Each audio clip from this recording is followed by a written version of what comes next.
Pernahkah kamu merasa kepala kamu penuh, seperti hard drive yang hampir mencapai kapasitas maksimalnya? Selamat datang di era digital, di mana brain rot jadi fenomena yang makin umum. Istilah ini menggambarkan kondisi saat otak kita terasa tumpul karena kebiasaan tenggelam dalam lautan konten tanpa henti.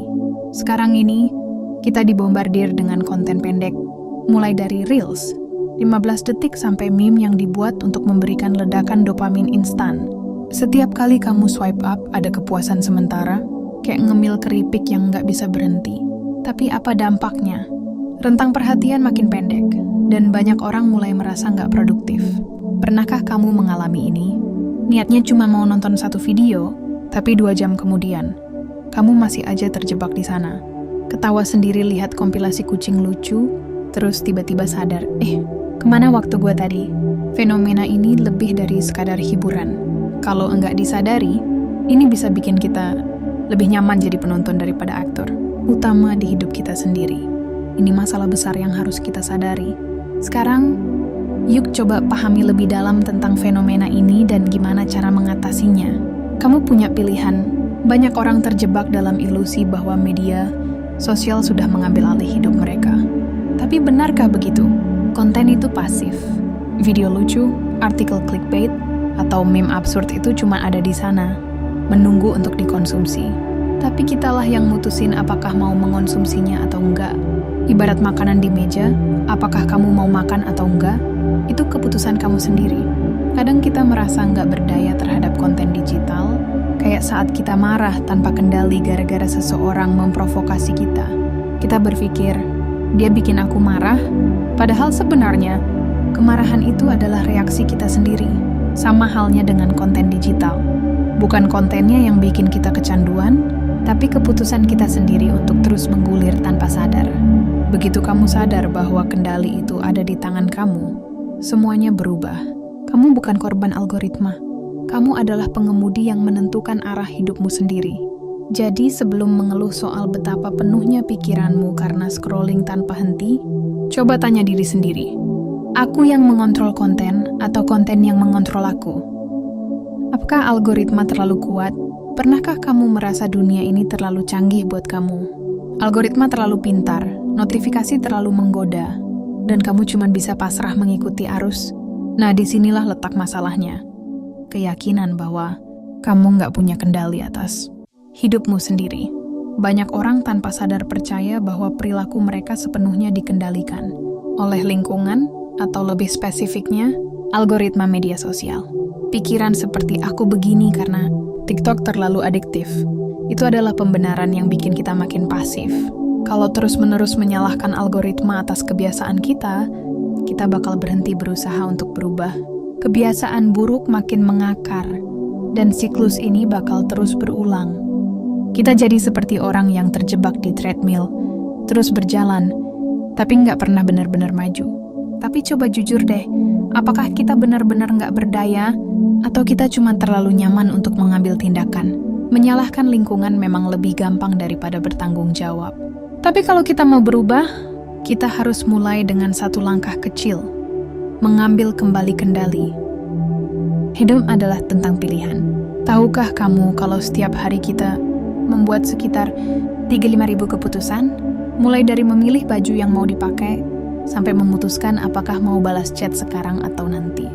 Kadang hidup terasa kayak udah ditentukan jalannya, tapi sebenarnya kita punya lebih banyak kendali dari yang kita sadari. Pilihan kecil yang kamu buat setiap hari itu membentuk hidup kamu.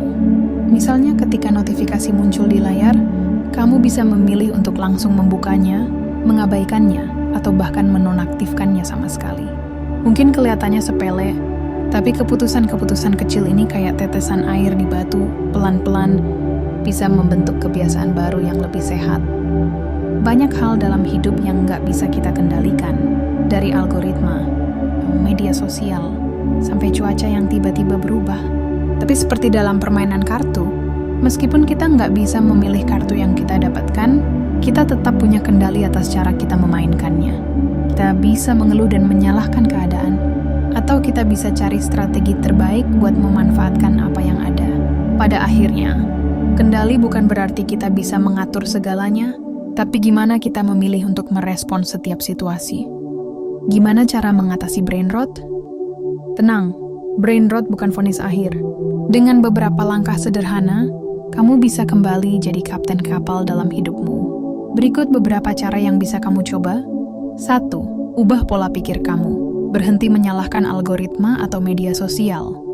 Mulailah bertanya pada diri sendiri, apa yang bisa aku lakukan untuk mengendalikan ini? 2. Kelola postur mental kamu. Ada 2 jenis postur mental, pasif dan aktif. Postur pasif cuma menerima apapun yang datang, kayak scrolling tanpa tujuan.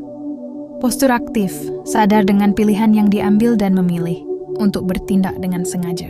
Sebelum melakukan sesuatu, coba tanya, apakah ini mendukung tujuan hidupku? Kalau jawabannya enggak, tinggalkan. 3. Buat rutinitas yang mendukung kontrol diri. Rutinitas adalah senjata rahasia melawan kekacauan digital. Mulailah pagi kamu tanpa langsung lihat layar. Batasi waktu konsumsi konten. Fokus pada hal-hal yang benar-benar penting buat kamu. Kamu nggak harus berhenti mengonsumsi konten sepenuhnya. Nikmati yang kamu suka, tapi pastikan kamu yang memegang kendali. Kesimpulan, kamu lebih kuat dari algoritma. Brain rot bukan soal teknologi atau algoritma, tapi gimana kita meresponsnya. Masalah sebenarnya adalah pola pikir, ketidakberdayaan, keyakinan bahwa kita adalah korban dunia digital yang bergerak terlalu cepat. Tapi kabar baiknya, kamu punya kekuatan buat mengubah itu semua. Kesadaran adalah senjata utama kamu. Setiap keputusan kecil, kayak berhenti scrolling atau mengatur waktu konsumsi konten, adalah langkah awal buat mengambil kembali kendali atas hidupmu. Hidup ini kayak berkendara.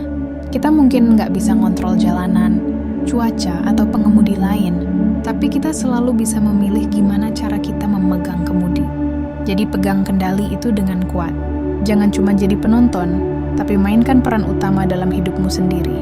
Sekarang saatnya berhenti menggulir tanpa arah dan mulai menjalani hidup dengan lebih sadar. Terima kasih sudah nonton.